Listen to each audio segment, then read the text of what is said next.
Oke, sudah deh kamu pikirkan ada kapal terbang. It's okay. Setelah itu saya tidak tanya lagi. Tapi saya tiap kali saya keluar di demo.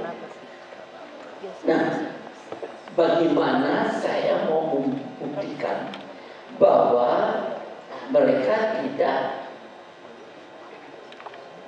meminta, bahwa mereka merasa dijajah? Bagaimana? Karena mereka masuk ke Indonesia itu untuk ikut pembangunan sesuai dengan ketetapan MPR sebagai amandemen dari Undang-Undang Dasar. Apa yang terjadi? Gimana saya selesaikan? Karena itu tidak boleh saya biarkan. Karena masalah tim harus saya selesaikan sebelum presiden yang akan datang, siapapun menjadi presiden dipilih. Banyak cerita yang masih gelap buat dunia wartawan, Pak. Tadi Bapak menyebut soal lengsernya Pak Harto.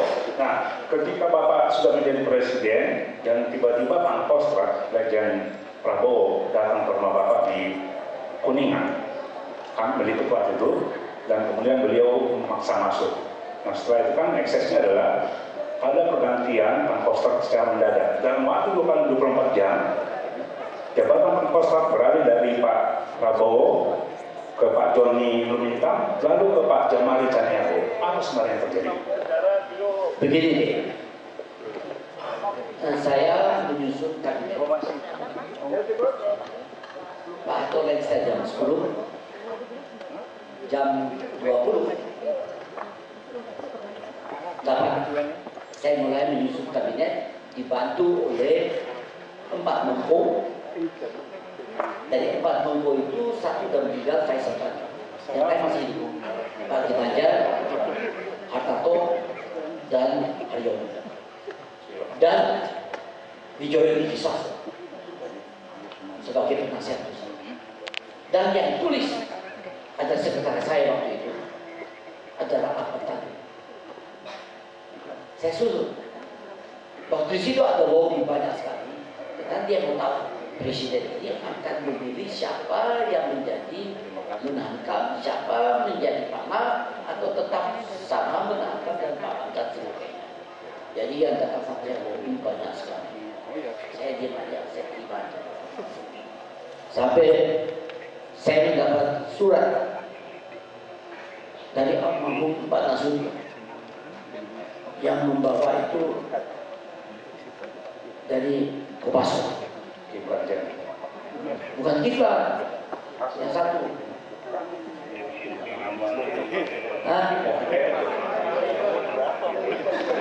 Bukan Pak Kiflan, Panglima di Kostra. Dia Panglima, bukan Kostra, Panglima Kopassus. Mudi PR. Mudi PR. Mudi. Dia itu datang dengan pansernya ke rumah. Dia datang ke rumah. Saya sedang mempersiapkan kabinet. Saya tidak tidur dan 2-3 hari.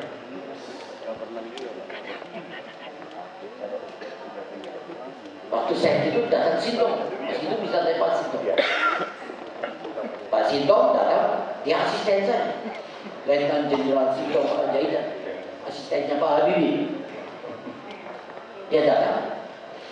Dia asisten baru sudah saya 5 atau 6 tahun. Nah, terus Pak Sintong itu datang, dia lapor, Pak, itu ada surat di bawah oleh Komandan Kopassus. Harap diterima. Saya nggak punya waktu. Saya besok kamu aja terima. Akhirnya datang mati. Pak, saya terima. Tetapi saya sudah buat garis, Pak. Bapak nggak boleh keluar dari garis.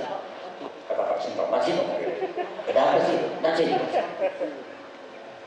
Jadi saya paksa berdiri, jalan. Saya tidak garis, saya tidak garis.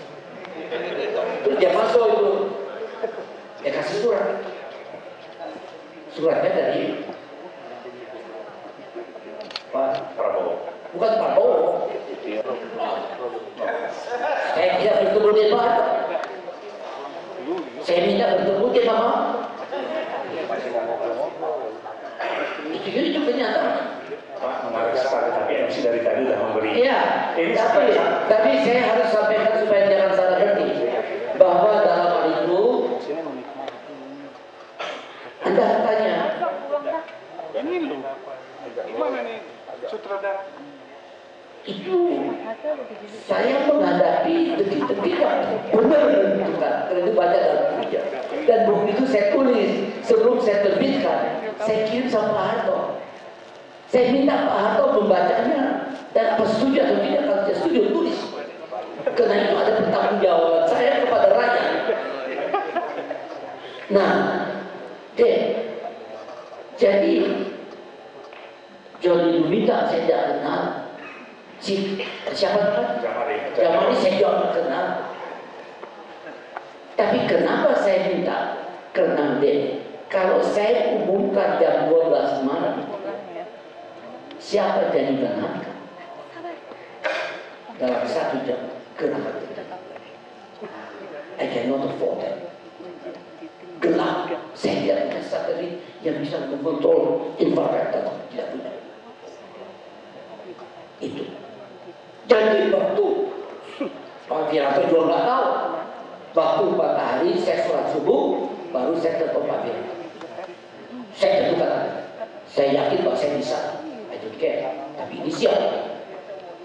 Waktu dilaporkan bahwa itu sebelum dan karena saya tidak dibenarkan mengambil risiko, karena saya hadapi to be or not to be. Masih banyak hal yang perlu kita gali dari seorang Pak Habibie karena beliau sangat prominent